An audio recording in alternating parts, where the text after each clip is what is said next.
What's up everyone, welcome back to more Reddit stories about entitled people, crazy people, and all that kind of stuff. Hope you're all doing awesome today, and it's time to read about some more completely unhinged people. So be sure to subscribe if you haven't yet for more, and let's get right into today's stories. Reimburse me or the police will get involved. Okay then, let's get the police involved. So I work in customer support for a mobile network provider. The way our company works is that after training, you enter a 1-month testing period where you answer phone calls under close supervision. At the end of the testing period, they either let you go or transfer you to a permanent position on one of the teams. I was a few days away from the end of the testing period when I get one heck of a phone call. I spent more than an hour on that one. It hurt my final score at the end of the month. The customer told a tall tale about how when she was trying to pay her debt to the company, she racked up hundreds of shekels worth of debt and unincluded uses. The sales representative was rude to her and refused to let her pay, so she took a picture of him and left. The reason the call took so long is because she kept telling the story out of order, adding and changing details and going on tangents and rants. It was very difficult to get the story straight. I felt like a detective trying to piece together the clues into what actually happened. Every time I read the story back to her chronologically, she added or changed something in the middle or went on a tangent about how she's a polite British woman, and we shouldn't hire people like that representative to represent our company. Eventually I got her to settle down on a version of what happened. I looked through the records and saw that according to the representative, who was a lot more concise than her, she was the one being rude, yelling at him in English, a language he barely spoke, since we're in Israel, and taking his picture without his consent. I didn't tell her that. I just politely instructed her on how to pay her debt via the phone. She sounded nervous. I told her that until the debt is paid, I cannot make the changes in the account, including adding a report. So reluctantly, she gave me her credit card details and the debt was paid in full. I reported on what she told me and moved it along to my superiors. A few days later, my testing period was over, and despite that tragedy of a call, I aced it and got transferred to the illustrious email department, which is what I wanted. It's much more chill here, and I can work at my own pace, not having to rely on the customer or the supervisor to work faster. I also could take my breaks whenever I felt like it. Everything is fine for a couple of weeks until I receive a new email telling a familiar tale. It was an enraged recounting of the same story I heard on the phone, except much more elaborate, with more details I never heard before, such as the involvement of another person, or that the representative assaulted the customer by trying to impede her exit from the store. The customer complained that she's been cheated, and expected the representative to be fired, but she saw him again at the store and was outraged. She was under the impression that her paying her debt meant we will listen to her and fire the representative. The email ends with the following demands: fire the representative, reimburse her for the money we stole from her under false pretenses, apologize to her in the form of extra compensation, and a personal phone call from a high-ranking manager. If we did not comply, the police will get involved. So I complied with the second part and we got the police involved. You see, while reading the email, I noticed that the address she emailed us from had a different surname than her account or the credit card information she provided. And lo and behold, the email was actually her real name while the other details were fake. Turns out she was indeed a quote, polite British woman. A British woman overstaying her visa for over a year that was now using a fake identity in Israel. How's that for false pretenses, bitch? As we discovered later, she was also wanted for numerous accounts of fraud, where she didn't pay for services or claimed compensation for stories that later turned out to be false, just like she tried to do with us. We called the police, but they couldn't find her, since the physical address she registered on our site was also fake. So we called her back to the store to apologize personally. She gladly obliged. The police were waiting for her. Neither I nor the representative she implicated were there that day, unfortunately, so we didn't get to see the look on her face. She was fined for a hefty amount and then deported back to the UK. You would think that someone going as far as to operate under a fake identity to overstay an expired visa in another country would know better to keep their head down and not draw attention, but I guess some people just cannot resist the urge to be a Karen. It's honestly poetic that the bait they used to get her to show herself for the cops to arrest her was to tell her that they wanted to apologize to her personally and in person. Mom told me to leave, so I did. Law enforcement got involved and she lost everything. This happened when I was 15. I'm 32 now, so this happened a while ago. My mom was, let's be real, she probably still is, a mentally, emotionally, and physically abusive narcissist. Some highlights are when she was teaching me and my twin sister to read at the age of 4 or so. It was around 2 a.m. and my sister was having trouble learning, so my mother's solution was to beat her with a sandal every time she got a flashcard wrong.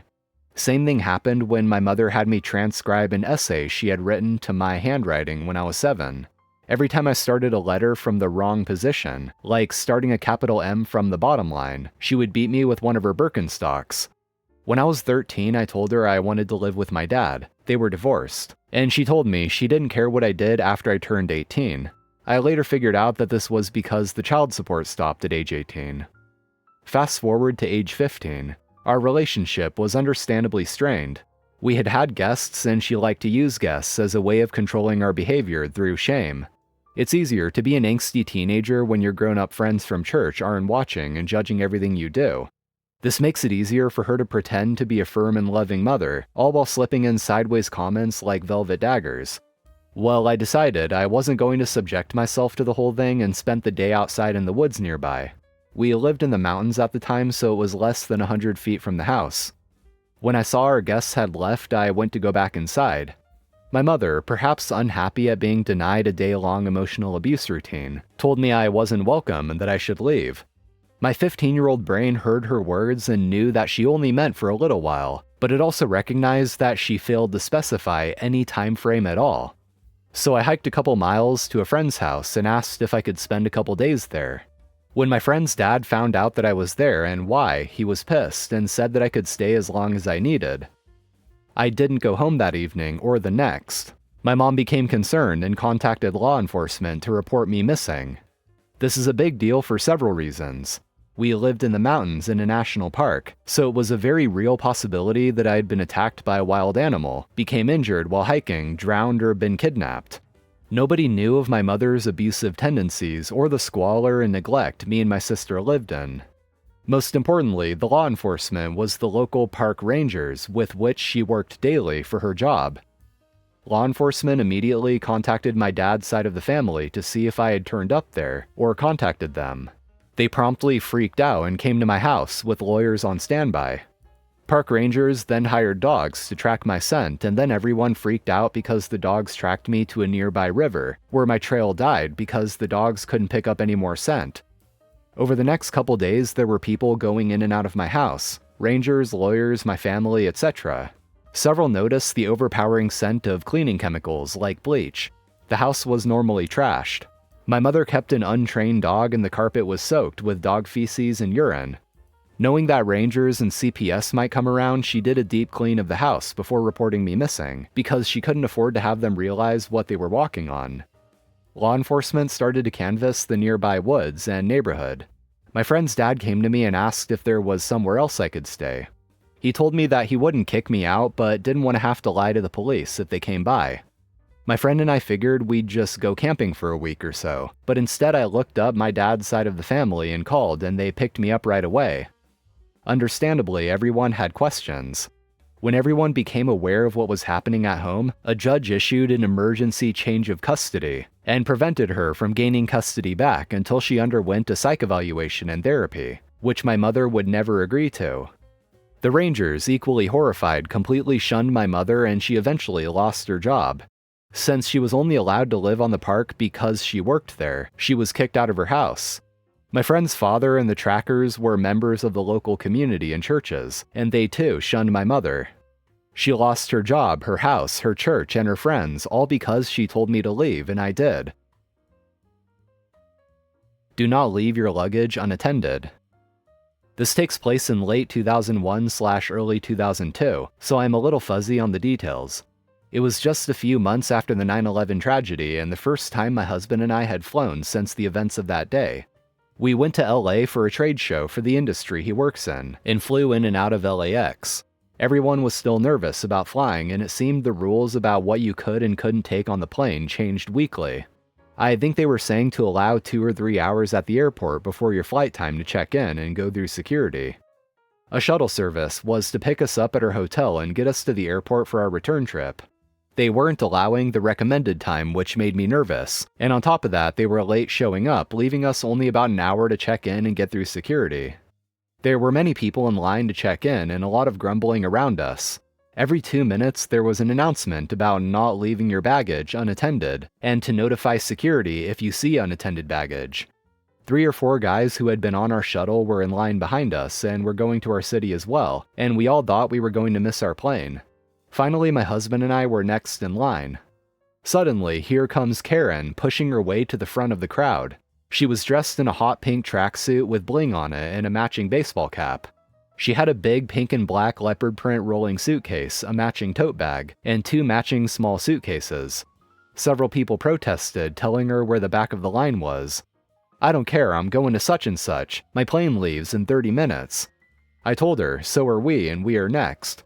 She didn't care. She pushed past me and went running up to the next window, and they waited on her as several of us yelled our protests.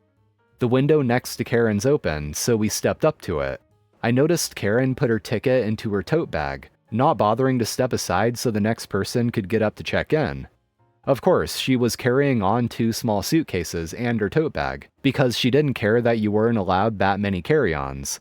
I then watched her pick up the 2 suitcases and run off toward her gate, leaving her tote bag behind. I looked over at the guys who had been on our shuttle and they saw the tote as well. We grinned at each other. As one of them stepped up to that counter, he told the rep that there was an unattended bag. She leaned over and recognized it as Karen's.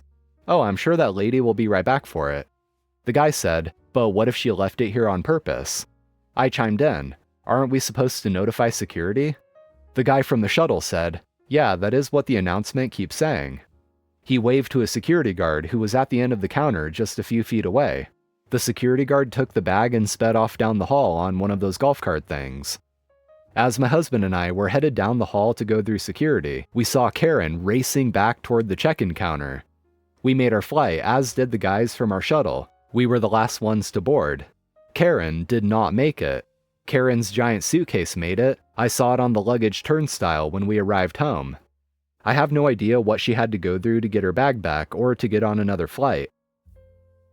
Anyway guys, that's going to be all for today. Thank you so much for watching, I appreciate it. If you enjoyed, be sure to hit that like button, it really helps me out. And also, of course, be sure to subscribe to the channel if you want to see more content like this. So take care everyone, and I'll see you in the next one.